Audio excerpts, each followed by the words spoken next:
নমস্কার।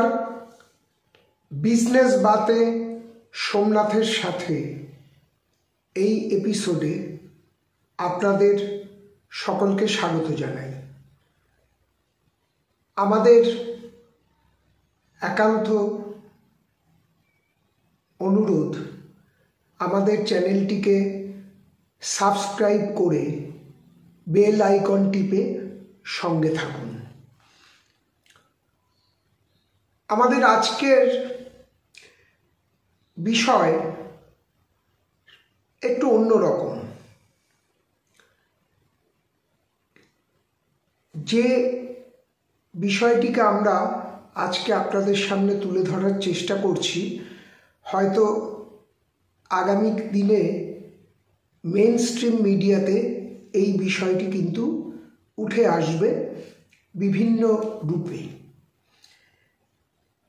Best chief ministers of West Bengal, এই বিষয়টি যখন আমরা বাছি, আপনারা দেখতেই পাচ্ছেন 3-4টে দিনের আমরা বাদ দিয়ে আবার আমাদের আজকের এই অনুষ্ঠান আনছি এবং পশ্চিমবঙ্গের সামগ্রিকভাবে যারা মুখ্যমন্ত্রী হয়েছেন বিভিন্ন সময়ে, সেই বিষয়টি আমরা সাধারণ মানুষের মধ্যে একটু জানার চেষ্টা করেছিলাম।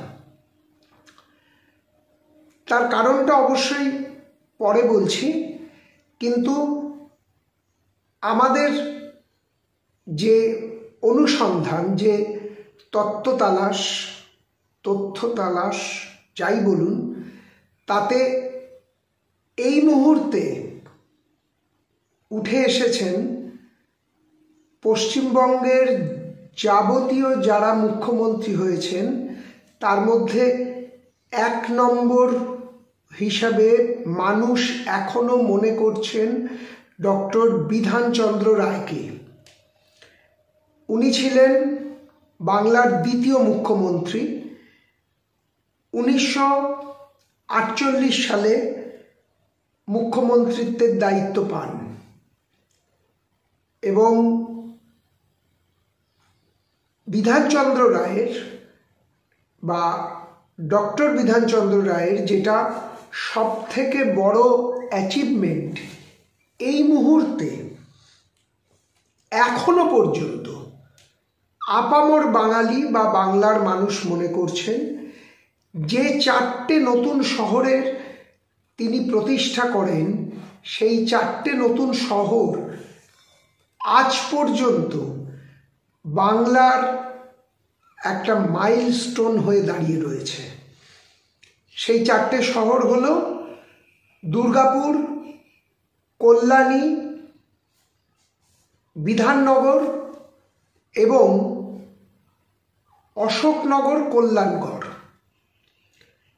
দুর্গাপুরের উন্নয়ন তো চোখে পড়ছে, কারণ একটা শহর প্রতিষ্ঠা করলে হয় না, সরকারি বিভিন্ন ব্যবস্থাপনা, উদ্যোগ তাকে নির্ভর করে সেই শহরের উন্নয়ন দ্রুত গতিতে হয়।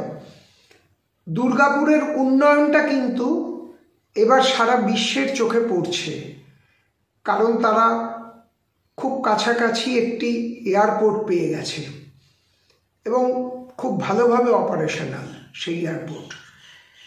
কল্যাণীর কথা বলার কোনো এই মুহূর্তে আর জায়গা নেই। একটা সময় অবশ্য বাম আমলে কল্যাণীর বহু শিল্প কারখানা বন্ধ হয়ে যাওয়ার যে জায়গা তৈরি হয়েছিল, সেগুলো আস্তে আস্তে সেই খরাটা কাটছে। বিধাননগর বা যেটাকে আমরা সল্ট লেক বলি, পরবর্তীকালে ডক্টর বিধানচন্দ্র রায়কে শ্রদ্ধা জানিয়ে এই শহরের নাম বিধাননগর রাখা হয়। বিধাননগরের উন্নয়ন আরও আগের থেকেই চোখে পড়ার মতো। অশোকনগর, কল্যাণগড় আগামী দিনে আরও ভালোভাবে জাগছে, কারণ এই শহরের পাশেই কিন্তু যে তেলের ভান্ডার পাওয়া গিয়েছে তাকে কেন্দ্র করে শিল্পনগরীর তকমা অচিরেই অশোকনগর কল্যাণগড়ও কিন্তু পেতে চলেছে। 14 বছরের মুখ্যমন্ত্রীত্বে বিধান রায়ের সময় প্রভূত উন্নতি হয়েছিল বলে এখনো বাংলার মানুষ মনে করছেন, এবং এ কারণেই তাকে কিন্তু পশ্চিমবঙ্গের রূপকার হিসাবে ভাবতে এখনো পর্যন্ত বাঙালি সংকোচ বোধ করছে না। বিজনেস বাতে সোমনাথের সাথে এই অনুষ্ঠানে আমরা ব্যবসায়িক বিভিন্ন আঙ্গিকের খবরকে তুলে ধরার চেষ্টা করছি। এটা কিন্তু তারই একটি দিক। পশ্চিমবঙ্গের দ্বিতীয় সফল মুখ্যমন্ত্রী হিসাবে কিন্তু মানুষ এখনো মনে করছেন বর্তমান পরিস্থিতিতে অন্তত সিদ্ধার্থ শঙ্কর রায়কে। সিদ্ধার্থ শঙ্কর রায়ের সময়ে বাংলা অশান্ত হয়েছিল অন্য কারণে, আমরা সেটা জানি, কিন্তু একজন খ্যাতনামা ব্যারিস্টার, পাঞ্জাবের প্রাক্তন রাজ্যপাল এবং ভারতের প্রাক্তন শিক্ষামন্ত্রী সিদ্ধার্থ শঙ্কর রায়কে আমরা 1972 থেকে 1977 সাল পর্যন্ত পশ্চিমবঙ্গের মুখ্যমন্ত্রীত্বের পদে দেখেছিলাম।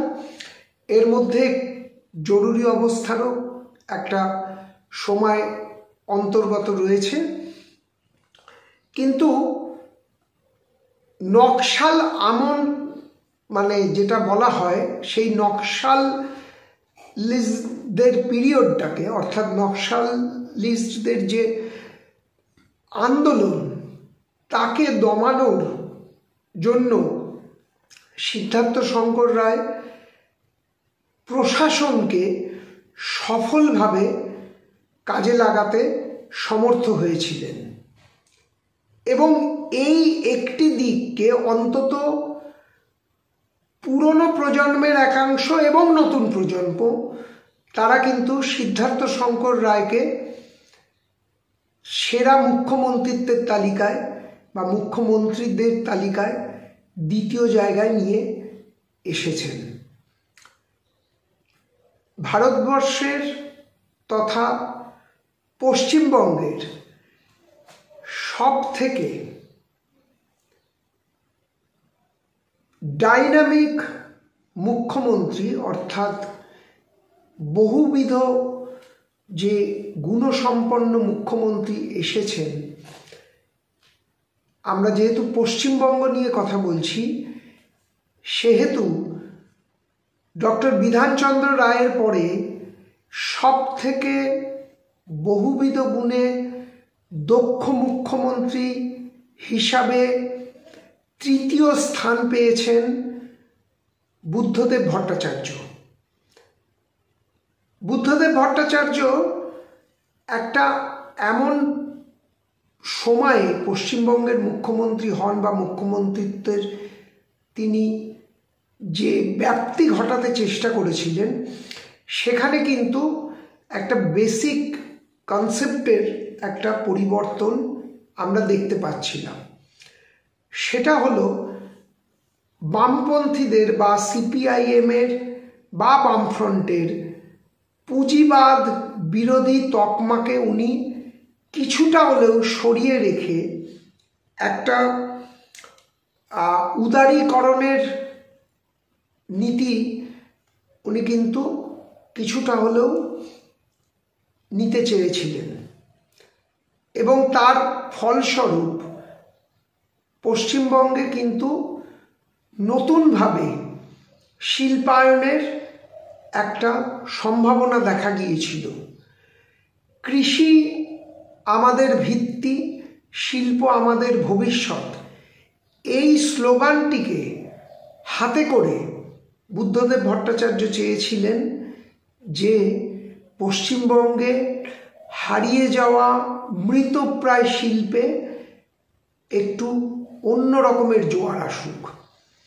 একদিকে নন্দীগ্রামের সালিম গোষ্ঠীর প্রকল্প এবং অপর দিকে সিঙ্গুরে টাটা প্রকল্প, এই দুটোর সফল বাস্তবায়নে উনি হয়তো কিছুটা দলীয় নীতিকে একটু সাইড করে এগোতে চেয়েছিলেন, কারণ একমাত্র মুখ্যমন্ত্রী সেই সময় অনুযায়ী যিনি কিন্তু শিল্পায়নের প্রকৃত পরিস্থিতিটা গুরুত্ব দিয়ে বুঝতে পেরেছিলেন। সঙ্গ দেয়নি দল নির্ভর জনগণ, সেটা অন্য প্রসঙ্গ, কিন্তু আজকের প্রজন্ম এবং বহু পুরনো মানুষজন তারা কিন্তু বুদ্ধদেব ভট্টাচার্যের এই প্রচেষ্টাকে তৃতীয় স্থানে নিয়ে এসেছেন। আমরা মূলত এই 1, 2, 3 এই 3টে পজিশন নিয়েই আপনাদের সঙ্গে আজকে কথা বললাম। তার কারণ হচ্ছে কেন এই ধরনের একটা প্রচেষ্টা, বিশেষ করে বুদ্ধদেব ভট্টাচার্যের অসফলতা, সে যে কোনো কারণে হোক, যে আন্দোলন যেরকম যা হোক, সেই অসফলতা কিন্তু বিশ্বের গণতান্ত্রিকভাবে নির্বাচিত একটি কমিউনিস্ট সরকারের পতন ডেকে আনে 2011 সালে। কারা দায়ী, কারা দায়ী নয়, কি প্রেক্ষাপট, এটা আমাদের আলোচ্য বিষয় নয়, কিন্তু আমরা যে ব্যবসার একটা বড় সুযোগ 2011-তে হারিয়েছি, সেটা কিন্তু খুব আমরা এই মুহূর্তে সবাই বুঝতে পারছি। সবথেকে বড় কথা হলো, আমরা এরকম একটি সময়ে এই বিষয়টিকে কেন বাছলাম। শুরুতেই যেটা বলেছিলাম যে মেন স্ট্রিম মিডিয়া আগামী দিনে হয়তো এটা নিয়ে ভাববে। তার কারণ হলো 2011 সালে সেই গণতান্ত্রিক পদ্ধতিতে মুখ্যমন্ত্রী হয়েছিলেন বা এখনো সেই পদেই আসীন আছেন মমতা বন্দ্যোপাধ্যায়, কিন্তু সেখানে নতুন নাম উঠে আসছে অভিষেক বন্দ্যোপাধ্যায়ের। কেউ বলছেন উনি আগামী দিনের ভবিষ্যৎ, তার দলের মধ্যে থেকেই বিভিন্নভাবে বলা হচ্ছে। কেউ বলছেন যে উনি মুখ্যমন্ত্রী হবেন, কেউ বলছেন উনি পুলিশ দপ্তর স্বরাষ্ট্রমন্ত্রক পাবেন। আমাদের এটাতেও কিন্তু কোনো আমাদের বিষয় নয়। আমাদের দুটো বিষয় খুব জরুরি। এক হলো, যিনি আছেন তিনি পশ্চিমবঙ্গের শিল্পের পথ একভাবে দেখানোর চেষ্টা করছেন এবং তিনি কিন্তু গণতান্ত্রিকভাবে নির্বাচিত হয়ে এসেছেন, তার সরকারটা টোটাল সরকার। সেখানে অভিষেক বন্দ্যোপাধ্যায় হয়তো আগামী দিনে রাজ্য রাজনীতিতে গুরুত্বপূর্ণ জায়গা নিতে চলেছেন, কিন্তু সেক্ষেত্রে তার নেতৃত্বে এই সরকারের একটা মাঝখান থেকে তিনি হাল ধরবেন, না নতুনভাবে তার নবজোয়ারের যে টিম, সেই টিম নিয়ে তিনি পশ্চিমবঙ্গবাসীর সামনে দাঁড়িয়ে বলবেন যে আমাকে নির্বাচিত করুন আপনারা, আমি কথা দিচ্ছি এগুলো করব, মমতা বন্দ্যোপাধ্যায়ের উত্তরসূরি হিসাবে। আমরা কিন্তু আজকে সেই দিকে তাকিয়ে থাকছি। বিজনেস বাতে সোমনাথের সাথে আজকের এপিসোড এখানেই শেষ করছি। নমস্কার।